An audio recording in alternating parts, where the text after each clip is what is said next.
20 de noviembre, 1910. Se inicia la Revolución Mexicana. Y estamos listos para iniciar Tijuana, ayer y hoy.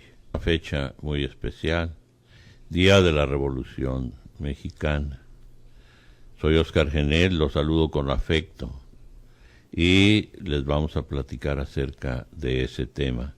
Se le llama Revolución Mexicana al movimiento armado, social y cultural que comenzó en nuestro país en 1910 a raíz de la dictadura del general Porfirio Díaz y que culminara oficialmente con la promulgación de una nueva constitución 7 años después, aunque los brotes de violencia continuarían hasta finales de la década de los 20. El movimiento tuvo gran impacto en los círculos obreros, agrarios y anarquistas a nivel internacional, pues la Constitución de 1917 fue la primera en el mundo en reconocer las garantías sociales y los derechos laborales colectivos. Hagamos una poquita de historia.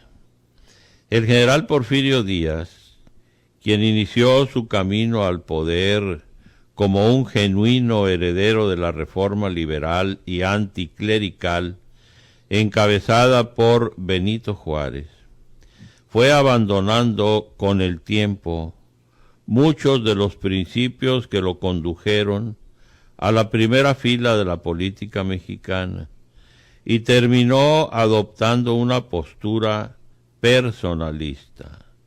Fue presidente de México durante 31 años, de 1876 a 1880, de 1884 a 1911. Restaurador del orden, el tirano honrado que, haciendo uso de un estilo claramente autoritario, condujo férreamente a México por la senda del progreso a costa del empobrecimiento del pueblo.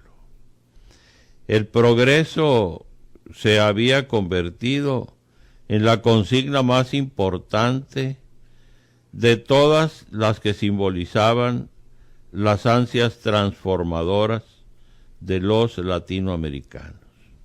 Y en México el camino al progreso debía dejar atrás la organización económica y social heredada del Imperio Español. La agricultura, dirigida a la exportación, tuvo un gran crecimiento. Entre los productos más destacados figura en primer lugar el henequén de Yucatán. El café también, el cacao es otro producto, la caña de azúcar, el algodón, el chicle y el hule. Este proceso fue facilitado por la acelerada concentración latifundista, que también favoreció la expansión de una agricultura claramente orientada hacia el mercado. Durante el largo tiempo en que gobernó Porfirio Díaz, se realizaron obras importantes en varios puertos y se tendieron 20,000 kilómetros de vías férreas. Las líneas de ferrocarril se trazaron hacia los puertos más importantes y hacia la frontera con los Estados Unidos para facilitar el intercambio comercial con ese país. También sirvieron para facilitar la circulación de productos entre distintas regiones de México y como medio de control político y militar también. El correo y los telégrafos se extendieron por buena parte del territorio nacional. Se fundaron algunos bancos, se organizaron las finanzas del gobierno, se regularizó el cobro de impuestos y poco a poco se fueron pagando las deudas. Durante su gobierno, Porfirio Díaz realizó múltiples mejoras en México. Si bien lo hizo a costa de vejaciones a la clase más desprotegida, suprimió el bandidaje, fomentó la industria nacional, la economía de México se estabilizó y el país experimentó un desarrollo económico sin precedentes. Se invirtió capital extranjero, sobre todo estadounidense, en la explotación de los recursos mineros del país. La industria minera, la textil también y otras, experimentaron una gran expansión. El comercio exterior aumentó aproximadamente en un 300%. Por otra parte, los inversionistas extranjeros agotaron gran parte de la riqueza del país. Casi todos los antiguos terrenos comunales, los ejidos, que eran propiedad de los indígenas, pasaron a manos de un pequeño grupo de terratenientes y se extendió la pobreza y el analfabetismo. A los indígenas se les despojó de sus tierras y la mayor parte de sus habitantes del campo tuvieron que ocuparse como peones en las haciendas. Allí había trabajo, pero estaban mal pagados, tenían poca libertad y se veían obligados a gastar el poco dinero que ganaban en las famosas tiendas de raya, que pertenecían a los mismos patrones y que vendían todo lo que vendían más caro. Al endeudarse en estas tiendas, los peones tenían que seguir trabajando para el mismo patrón, aunque fueran maltratados. En algunas regiones, como la península de Yucatán y el Valle Nacional en Oaxaca, los peones eran, por el trato que se les daba, prácticamente esclavos. Se hicieron grandes, pero muy grandes esfuerzos por extender la educación pública, lo que permitió que se educaran más niños. Cada vez más gente pudo seguir estudios superiores y así empezó a formarse en todo el país una clase media de profesionales y empleados públicos. Se enriqueció la vida cultural con nuevos periódicos, revistas y libros escritos e impresos en México. Se multiplicaron los caminos, los puentes, los edificios públicos y las escuelas. Los teatros presentaban compañías y actores europeos y pronto el cinematógrafo fue conocido en todo el territorio nacional. La paz porfiriana fue provechosa para la cultura. Hubo un gran avance en las ciencias, en las artes y en la técnica. Se fundaron academias, teatros, museos y asociaciones artísticas y científicas. Como en Europa y el resto de América, hubo una profunda influencia de la cultura francesa que puede apreciarse en la mayoría de los edificios y de los monumentos de aquella época que se han preservado. Un grupo de historiadores publicó la enciclopedia México a través de los siglos. Otro grupo escribió México y su evolución social. Justo Sierra inauguró la Universidad Nacional. José María Velasco plasmó en cuadros maravillosos el esplendor del paisaje mexicano. Saturnino Herrán pintó una impresionante serie de cuadros con gente del pueblo y con alegorías a la mexicanidad. José Guadalupe Posada logró vigorosos grabados con escenas de la vida diaria. Músicos como Juventino Rosas, Ricardo Castro y Felipe Villanueva buscaron crear una música con hondas raíces populares.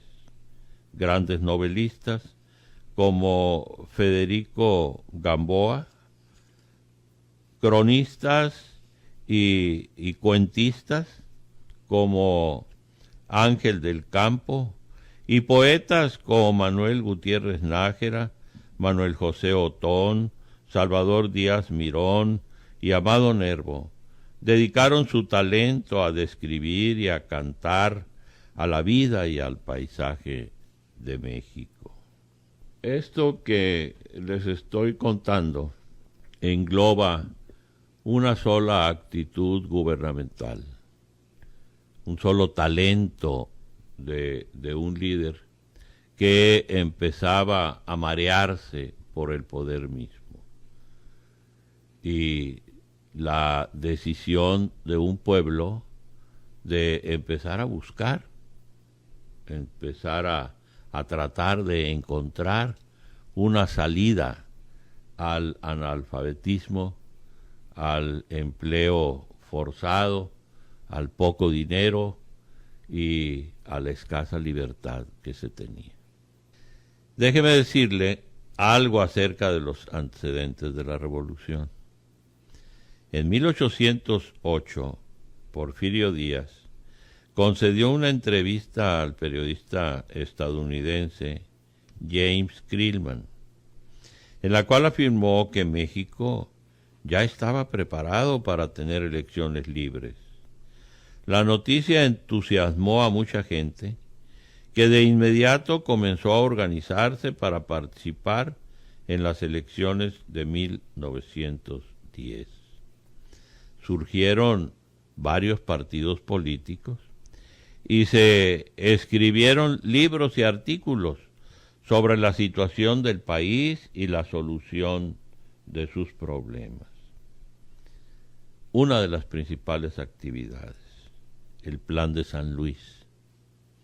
Francisco I. Madero, un acaudalado empresario educado en el extranjero, que simpatizaba con las reformas sociales que desde hacía varios años eran promovidas por intelectuales como Antonio Horcasitas o los hermanos Jesús y Ricardo Flores Magón, quería participar en el gobierno de su país y decidió entrar en la política, ya que le preocupaba hondamente la situación de México y las condiciones de extrema pobreza en la que vivían muchos, pero muchos mexicanos. Junto con otras personas que, como él, estaban en contra de que Porfirio Díaz se reeligiera, Madero fundó el partido antirreeleccionista del que fue candidato. Después se dedicó a viajar por todo el país para explicar al pueblo sus ideas políticas. Este se hizo muy popular y despertó grandes esperanzas de cambio. Su campaña creó gran interés en las elecciones de 1910 y sembró el deseo en la gente de participar en ellas. Sin embargo, en varias provincias fue hostilizado por las autoridades porfiristas locales, quienes tenían el propósito de obstaculizar su lucha democrática por el voto. Madero creía en la democracia y en la necesidad de renovar el gobierno de acuerdo con las leyes, pero el éxito de su campaña lo convirtió en un peligro para el gobierno de Díaz, y poco antes de las elecciones de 1910 fue detenido en Monterrey, fue encarcelado en San Luis Potosí. Allí recibió la noticia de que Porfirio Díaz había vuelto a reelegirse. Mediante el pago de una fianza, Madero salió de la cárcel, aunque debía permanecer en la ciudad. Sin embargo, a principios de octubre, escapó a los Estados Unidos, donde publicó el Plan de San Luis Potosí. En ese documento, Madero denunció la ilegalidad de las elecciones, desconoció a Porfirio Díaz como presidente. Se declaró él mismo presidente provisional hasta que se realizaran nuevas elecciones. Prometió que se devolverían las tierras a quienes hubieran sido despojados de ellas. Pidió que se defendiera el sufragio efectivo, es decir, el voto, y que se practicara la no reelección de los presidentes. También hizo un llamado al pueblo para que se levantara en armas precisamente un día como hoy, en 1910, y arrojara del poder al dictador. La experiencia lo había convencido de que no había otra manera de lograr el cambio de gobernantes. En un principio, el llamado tuvo eco solamente en Puebla, donde Aquiles Cerdán y sus hermanos Carmen y Máximo, quienes habían participado en la campaña antirreeleccionista, se solidarizaron con la causa. Posteriormente, el movimiento se extendería por todo el país. En el norte, Abraham González, Pascual Orozco, Guillermo Vaca y Cesario Castro encabezaron los primeros grupos rebeldes. Más tarde se agregó Francisco Villa en el sur.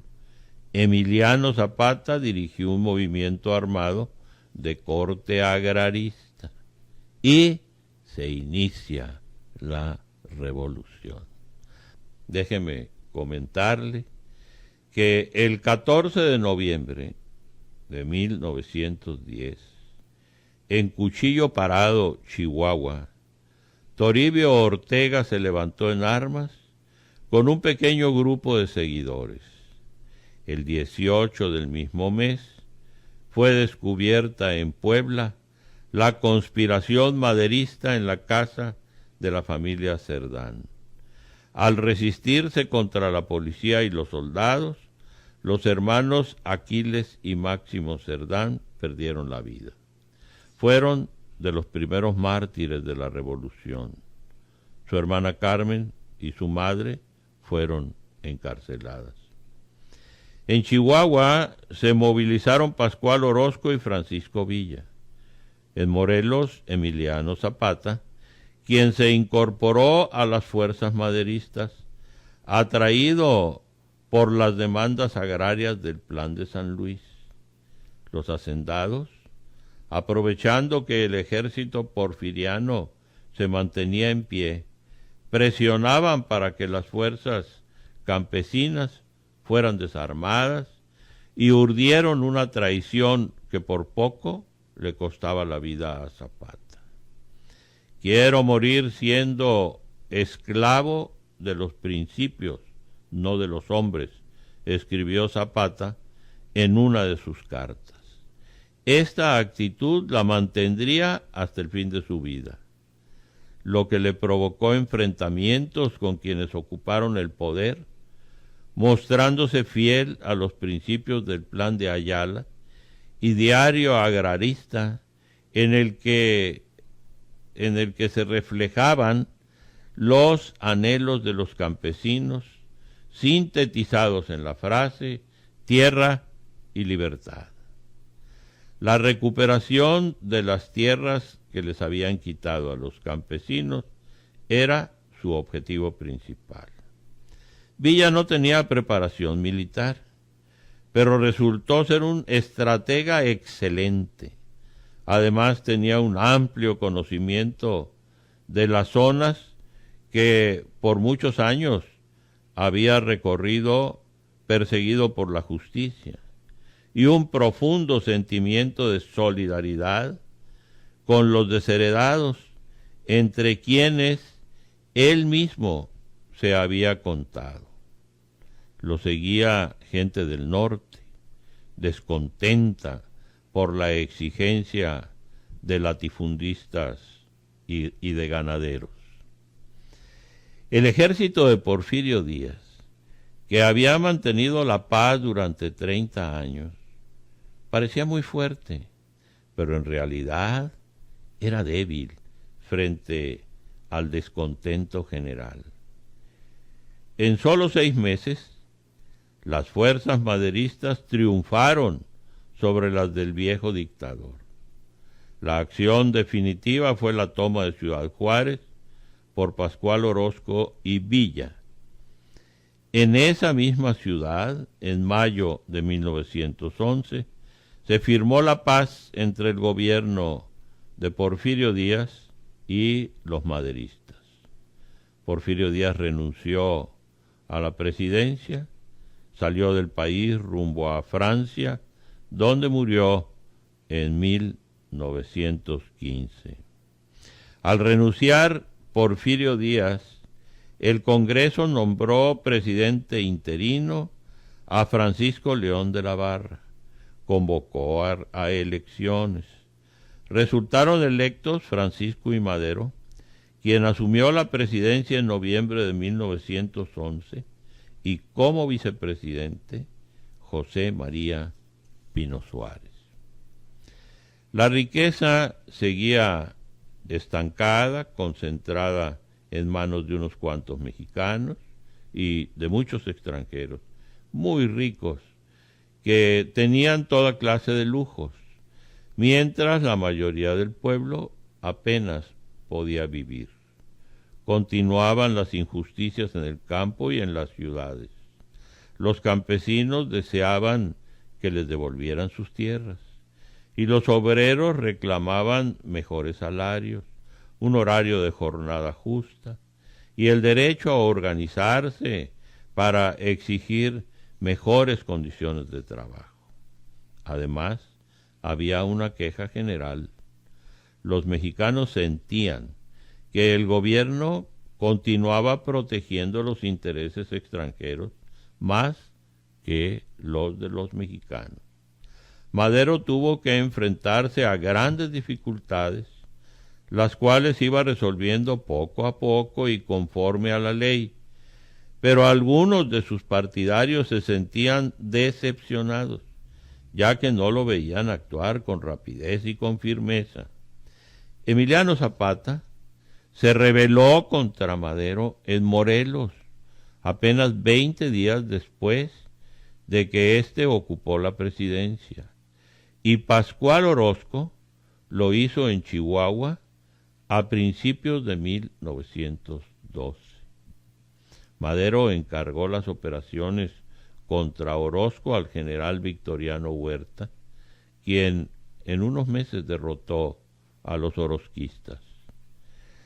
Las compañías extranjeras que estaban instaladas en México no confiaban en Madero, ya que temían perder los privilegios que les había otorgado Porfirio Díaz.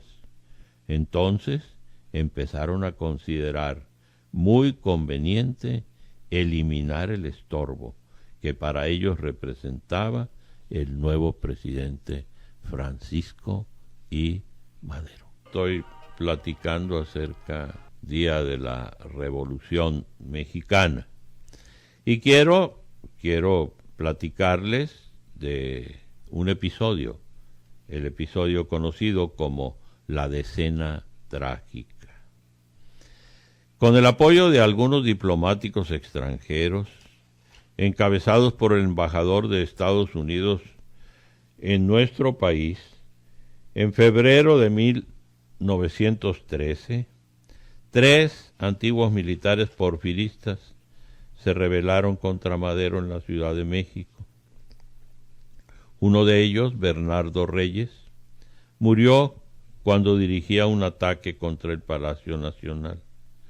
Los otros dos, Félix Díaz y Manuel Mondragón, se encerraron en la Ciudadela, un antiguo depósito de armas en el centro de la capital. Madero se enfrentó a la situación valerosamente.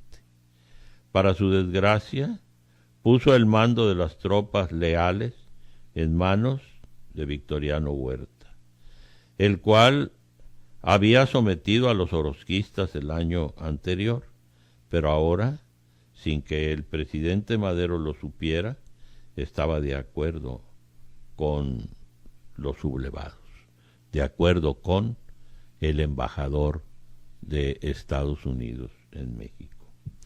Durante 10 días ocurrieron distintos enfrentamientos que causaron una situación de gran confusión. Hubo numerosos combates en la ciudad, gran cantidad de civiles murieron y muchos edificios fueron dañados. A estos días, los historiadores conocen como la Decena Trágica. El embajador de los Estados Unidos en México, Henry Lane Wilson, arregló que Huerta y los militares sublevados se entrevistaran en la embajada de su país y pactaran lo que harían. Wilson temía que el movimiento revolucionario afectara los intereses de las compañías norteamericanas. Prefería que hubiera un nuevo dictador y creía que Huerta podría serlo. Estaba en lo justo. El 18 de febrero, algunos soldados de Huerta entraron a Palacio Nacional y apresaron al señor Madero junto con el vicepresidente José María Pino Suárez. Los dos fueron obligados a renunciar a sus cargos. Los asesinaron 4 días después. El crimen indignó a todo el país. Victoriano Huerta realizó las maquinaciones necesarias para asumir legalmente la presidencia, pero muchos no estaban dispuestos a aceptarlo. El gobernador de Coahuila, Venustiano Carranza, no reconoció a Victoriano Huerta como presidente y se levantó en armas. A su ejército se le llamó constitucionalista porque exigía el respeto a la Constitución. La lucha se extendió por el país bajo el mando de diversos jefes militares como Álvaro Obregón, Francisco Villa, Emiliano Zapata y algunos otros. En los ejércitos revolucionarios, cada jefe y cada soldado tenía la esperanza de lograr una situación más justa. Hombres y mujeres, y a veces familias enteras, abandonaron sus trabajos y se lanzaron a los campos de batalla, formando tropas poco disciplinadas, pero llenas de entusiasmo. Los ferrocarriles y los telégrafos fueron decisivos para la Revolución Mexicana. Quien dominaba las líneas podía transportar ejércitos y cañones, sorprender al enemigo, retirarse rápidamente, avisar de inmediato lo que sucedía, coordinar los movimientos de las tropas o despistar a los contrarios. Huerta confiaba en que gente de Estados Unidos lo ayudarían. Pero en 1913 el presidente Woodrow Wilson se negó a reconocer su gobierno. En lugar de eso envió tropas para ocupar Veracruz, para establecer lo que se llamó una nueva invasión. Fue rechazada heroicamente por los habitantes de ese puerto. Mientras tanto, los revolucionarios avanzaban con paso firme. Al frente del ejército del noroeste, Álvaro Obregón bajó desde Sonora por la costa del Pacífico. sin perder una sola batalla, llegó hasta Guadalajara. Zapata continuó luchando en Morelos. La División del Norte, comandada por Francisco Villa, derrotó a las tropas federales en las batallas de Torreón y de Zacatecas, hasta llegar a la Convención de Aguascalientes. Un tema más del que vamos a conocer enseguida. El movimiento constitucionalista triunfó. En agosto de 1914, Huerta abandonó el país y Carranza entró en la Ciudad de México. Pero no todos los revolucionarios estaban de acuerdo con que Carranza fuera el primer jefe, como se había hecho llamar, ni sabían qué rumbo debía seguir la revolución.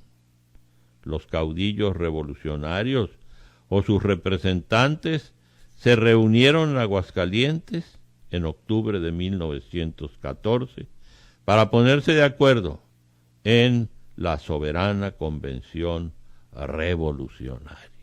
Los convencionistas decidieron adoptar parte del programa de Zapata sobre el reparto de tierras a los campesinos, eligieron como presidente interino de la República a Eulalio Gutiérrez. Los grupos villistas y zapatistas aceptaron esta decisión, pero Carranza no la acató. La revolución quedó convertida en la lucha entre dos bandos irreconciliables, carrancistas contra villistas y zapatistas.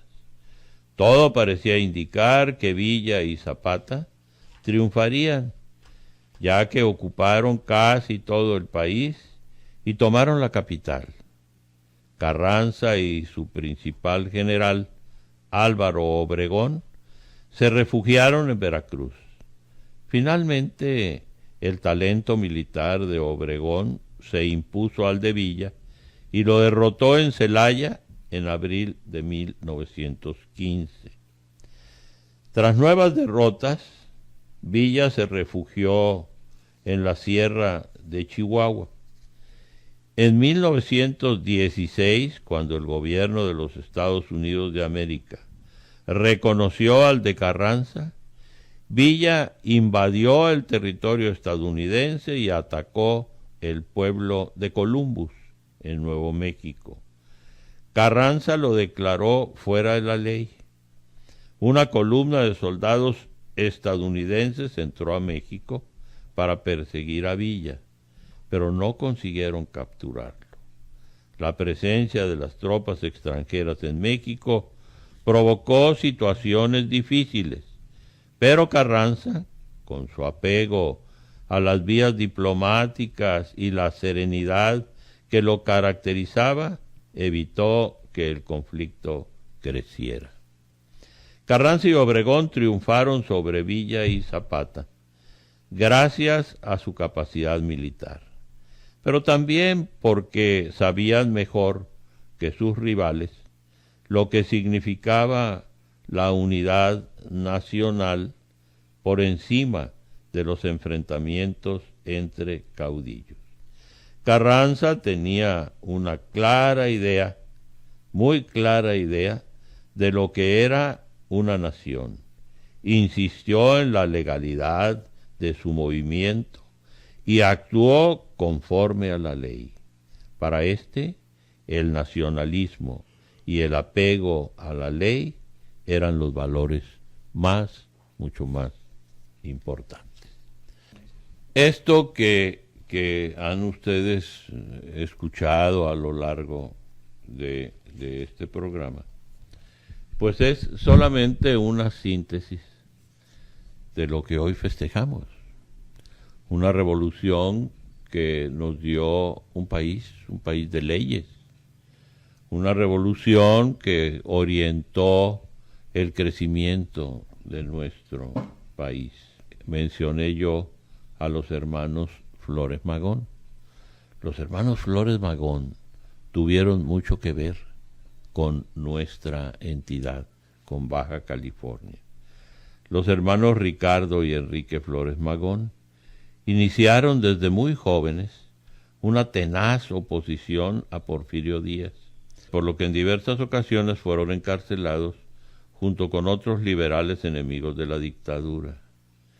La represión del régimen obligó a los Flores Magón a trasladarse en 1904 a los Estados Unidos, en donde se les unieron otros expatriados, entre los que figuraban Juan Saravia, Antonio Villarreal, Pragedis Guerrero y Antonio de P. Araujo. Aún allí continuarían luchando, especialmente por medio de su periódico, que se llamó Regeneración. En el año de 1906 formularon el programa y manifiesto de la Junta Organizadora del Partido Liberal Mexicano, redactados personalmente por Ricardo, y en el que por primera vez se señalaron con claridad los objetivos de justicia social que, con el tiempo, la Revolución Mexicana haría suyos. La lectura de las obras de gentes como Proudhon, como Bakunin, como Kropotkin, como la convivencia en California con miembros de la Organización de Trabajadores Industriales del Mundo, de ideología anarquista, hicieron que los Flores Magón, y en especial Ricardo, cabeza del grupo, evolucionara del liberalismo al anarquismo. A medida que sus pensamientos se radicalizaban, consideraban contrarias a la libertad del hombre todas las formas de autoridad estatal, así como artificiosos los nacionalismos tradicionales. Llegaron, como puede esperarse, a una doctrina social universalista que pensaba solo en función de la humanidad y pugnaba por la liberación de los trabajadores sin tener en cuenta la nacionalidad que tuviera. Su nuevo programa se sintetizaba en la lucha contra el Estado, contra el capital y contra el clero. Pero veamos qué es lo que al paso del tiempo la revolución hecha gobierno nos da como resultados de gran positivismo.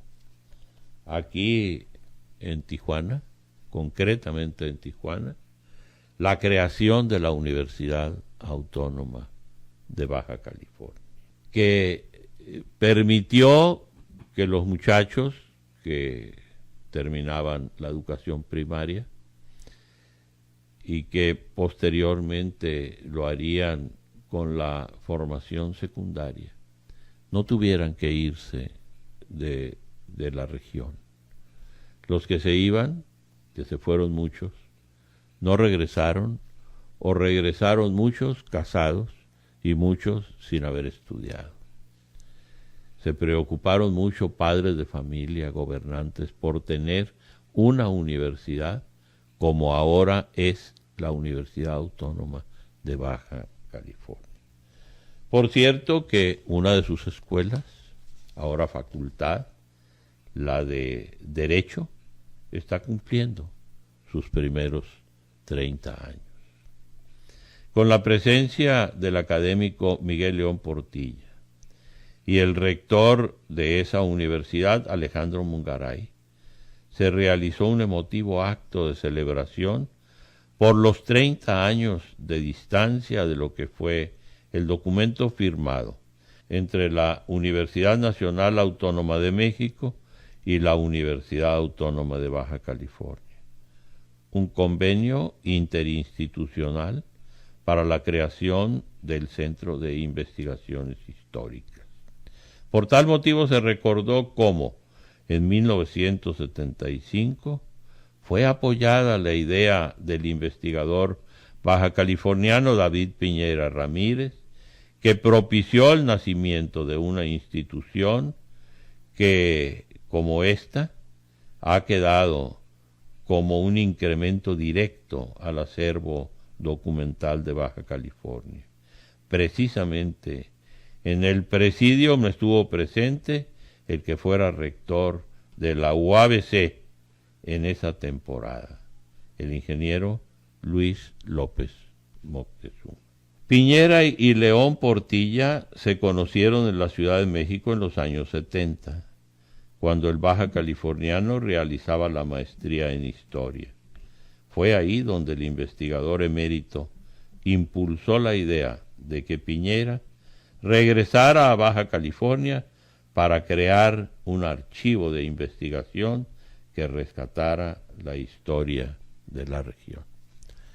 Mientras que por las calles de la zona pavimentada del río, las fuerzas sociales, las fuerzas laborales, las fuerzas gubernamentales celebran esta fecha, aquí nosotros queremos hacer un alto en nuestro camino, reconociendo que la Revolución Mexicana marcó un parteaguas para posibilitar una república en la que cabemos todos, la República Mexicana.